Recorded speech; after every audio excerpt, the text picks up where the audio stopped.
Dua pemain bertaraf elit difahamkan sudah pun mendapat lampu hijau untuk memperkuat Harimau Malaya.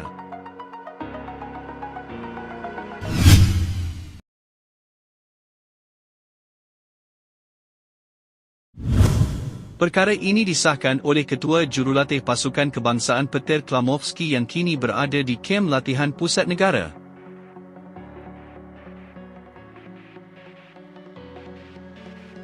Harimau Malaya kini dalam persiapan bagi perlawanan terakhir kelayakan Piala Asia 2027 pada 31 Mac ini.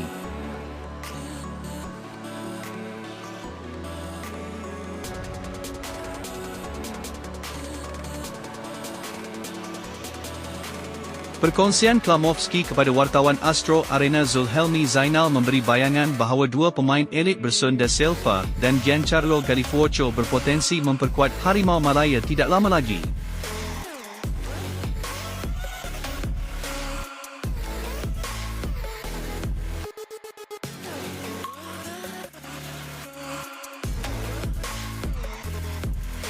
Bersun merupakan penjaring terbanyak sepanjang zaman Liga Super Malaysia dan kini sudah pun meledak 31 gol secara keseluruhan dalam semua kejohanan.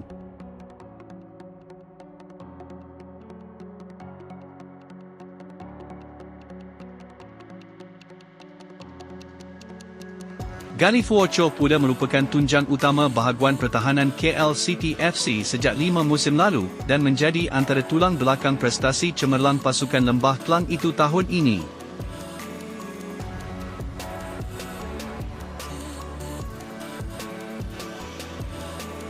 Sekiranya menjadi kenyataan, dua pemain ini berpotensi beraksi buat Malaysia seawal aksi ASEAN Hyundai Cup pada bulan Julai nanti.